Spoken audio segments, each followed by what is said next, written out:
Clarity ఇవ్వకుండానే చర్చలు సాగిపోతూ ఉన్నాయి. సో రేపు అసెంబ్లీ బడ్జెట్ సమావేశాలు కూడా అసెంబ్లీలో బడ్జెట్ పెట్టబోతున్నారు. ఇది కూడా ఎలా ఉండబోతోంది? అట్లే శాసన మండలికి సంబంధించి ఏదైతే ఇవాళ బీఆర్ఎస్ శాసన మండలి సభ్యులు చేసిన నిరసన గురించి, వీటన్నిటి గురించి ఓవరాల్గా ఏం చెప్తారు?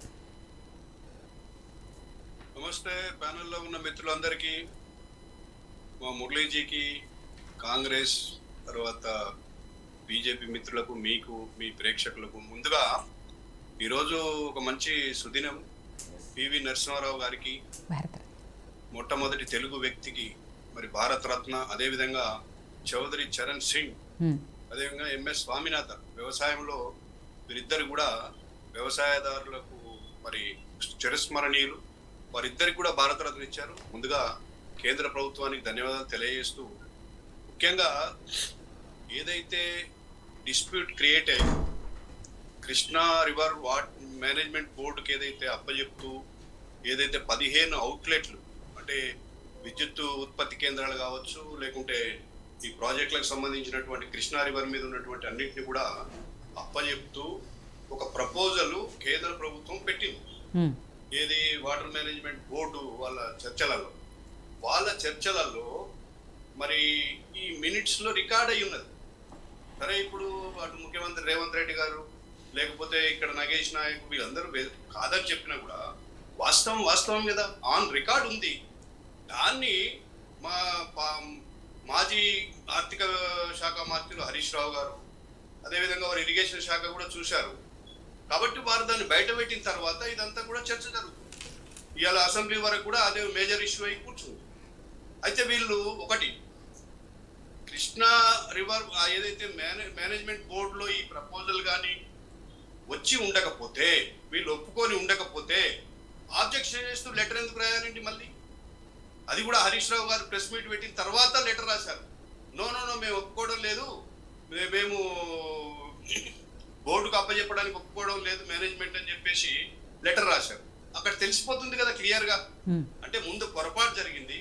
దానికి ఇంకొకటి కూడా చెప్తా ఉదాహరణ, ఇప్పుడు ఈఎన్సీలు ఇద్దరు ఒకరిని రాజీనామా చేయించారు, ఒకరిని తొలగించారు. మరి ఎందుకు తొలగించాలి అంటే వాళ్ళ మీద నువ్వు క్రమశిక్షణ చర్య తీసుకున్నట్టే కదా.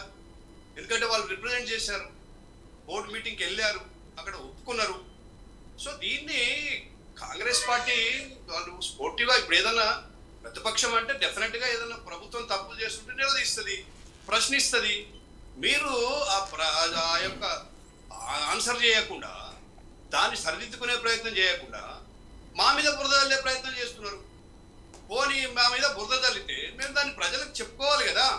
ఇప్పుడు 10 సంవత్సరాలుగా లేనిది, 10 సంవత్సరాలుగా మేము మరి కేంద్రం యొక్క ఈ యొక్క ప్రాజెక్టులను అప్పగించకుండా అడ్డుపడి మేము మన చేతుల నుంచి పోకూడదని చెప్పేసి గౌరవ ముఖ్యమంత్రి మాజీ ముఖ్యమంత్రి గారు చేసిన ప్రయత్నాన్ని మీరు నీరుగార్చారు. మేము పోయి ప్రజలకు చెప్తాము, నల్గొండలో సభ పెడతామంటే దాని మీద పోలీస్ యాక్ట్ ఏదో పెట్టి 4 రోజుల దాకా ఏ విధమైన సభలు లేవంటారు. మీకేం కష్టం అండి మేము ప్రజలకు చెప్పుకుంటే? ప్రజాస్వామ్యంలో ప్రభుత్వాన్ని ప్రశ్నిస్తాము, ప్రభుత్వం వినకపోతే ప్రజల దగ్గరికి వెళ్తాము. సర్వసాధారణంగా జరిగేదే కదా. ఇప్పుడు మీరు ఆపుతా వివిధ స్థాయిల్లో డెఫినెట్ గా ఇది ప్రజల దగ్గరికి వెళ్తాము, ప్రజలే నేర్చుకుంటారు. ప్రధానంగా దక్షిణ తెలంగాణలో అటు మహబూబ్నగర్ జిల్లా కావచ్చు, ఇటు కృష్ణా జిల్లా కావచ్చు, రేపు నల్గొండ జిల్లా ఈ కృష్ణా రివర్ మీదనే డిపెండ్ అయి ఉన్నాయి. రేపు ఎడారిగా మారబోతున్నాయి కాబట్టి రేపు డెఫినెట్ గా ప్రజలు దాన్ని ప్రశ్నిస్తారు. మేమేదో ఎన్నికల ముందు రాజకీయం, మాకేం రాజకీయం అండి. ఇప్పుడు మేము ఆల్రెడీ 10 సంవత్సరాల నుంచి కాపాడినటువంటి వాటిని తెలంగాణను సాధించుకొని నీళ్లు, నిధులు, నియామకాల పేరు మీద మేము మరి ఒక ట్యాగ్ లైన్ గా పెట్టుకొని ఒక్కొక్కటి ప్రాజెక్టులన్నీ పూర్తి చేసుకుంటూ వచ్చిన వాళ్ళము. మాకేమి ఇప్పుడు రాజకీయం? మేము చేసిన పనులు ప్రజల ముందు ఉన్నాయి కదా.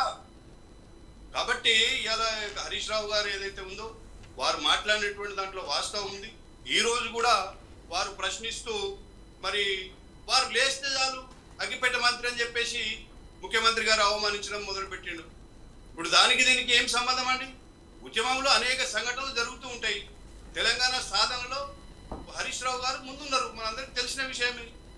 ఆ రోజు మరి తెలంగాణ సాధన కోసం రేవంత్ రెడ్డి గారు ఎక్కడున్నారు? తెలంగాణను వ్యతిరేకించినటువంటి చంద్రబాబు నాయుడు గారు ఎంబడినారు.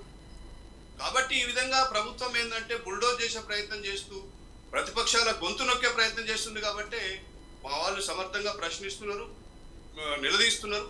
అదేవిధంగా కౌన్సిల్లో చూస్తే మరి నిరసన కూడా తెలియజేయకుండా మరి అక్కడ అడ్డుకునే ప్రయత్నం చేస్తున్నారు. ఇలా ఆటో డ్రైవర్లు ఆత్మహత్య చేసుకుంటున్నారు. ఆటోను తీసుకెళ్లి ప్రగతి ఏం భవన్ అది ఇప్పుడు మార్చారు కదా, ప్రజాభవన్. ఆ ప్రజాభవన్ దగ్గర తగలబెట్టుకున్నాడు. అనేక మంది ఆత్మహత్యలు, ఇప్పటికే 15 మంది ఆత్మహత్యలు చేసుకున్నారు. వాళ్ళని అడగడంలో తప్పేమున్నది?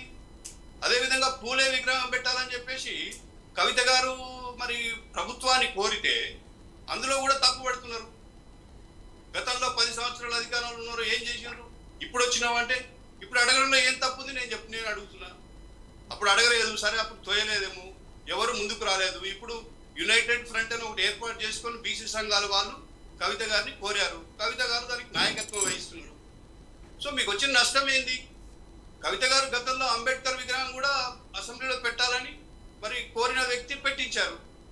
కాబట్టి నేనేమంటున్నా అంటే ప్రతిదీ రాజకీయంగా చూడకుండా ప్రతిపక్షాలకు ప్రశ్నించే అవకాశం ఇవ్వాలి. మరి ఆ విధంగా ముందుకెళ్తేనే ఈ ప్రభుత్వానికి కూడా మరి ఎక్కువ కాలం పరిపాలించే అవకాశం వస్తుంది. లేదు మాకు అధికారం వచ్చింది, మీరెవరూ ప్రశ్నించడానికి వీలు లేదు, మీ సంగతి చూస్తాము, మీ మీద ఎంక్వైరీలు వేస్తాము, ఎవరు మాట్లాడితే వాళ్ళ మీద ఏంటి. ఇప్పుడు ఏమైంది ఎంక్వైరీ? కాళేశ్వరం మీద సిట్టింగ్ జడ్జి అన్నారు. సిట్టింగ్ జడ్జిని ఇచ్చే అవకాశం లేదన్నప్పుడే చాలా మంది మేధావులు కూడా చెప్పారు. అయినా మీరు అదే పెట్టుకున్నారు. అధికారంలో లేనప్పుడు సిబిఐ అన్నారు. మరి ఇప్పుడు సిబిఐకి ఎందుకో పోతలేరు. అంటే ఇవన్నీ కూడా ఏంటంటే కాంగ్రెస్ పార్టీ కాలయాపన కోసం వీళ్ళు చేసేటువంటి ఏదైతే వాగ్దానాలు చేశారో 6 గ్యారెంటీలు కాదు, అది 13 గ్యారెంటీలు వాస్తవంగా. ఒక్కొక్క దాంట్లో 2-3 గ్యారెంటీలు ఉన్నాయి. మరి అవి చేయలేరు. అది కాక ఇంకా 413 గ్యారెంటీలు ఉన్నాయి. వీళ్ళు మేనిఫెస్టోలో ఇచ్చినాయి. నిరుద్యోగ భృతి అన్నారు, మేము ఎక్కడ అన్నామో అని అంటున్నారు. ఇప్పుడు రిటర్న్ గా ఇచ్చినటువంటి హార్డ్ కాపీస్ కూడా ఉన్నాయి కదా ప్రజల దగ్గర. అదేవిధంగా 2 లక్షల రుణమాఫీ అన్నారు. అధికారానికి వచ్చిన డిసెంబర్ 9వ తేదీన అన్నారు. డిసెంబర్ 9 పోయింది, జనవరి 9 పోయింది, ఫిబ్రవరి 9 కూడా పోయింది. 2 నెలల 60 రోజులు అయ్యాయి.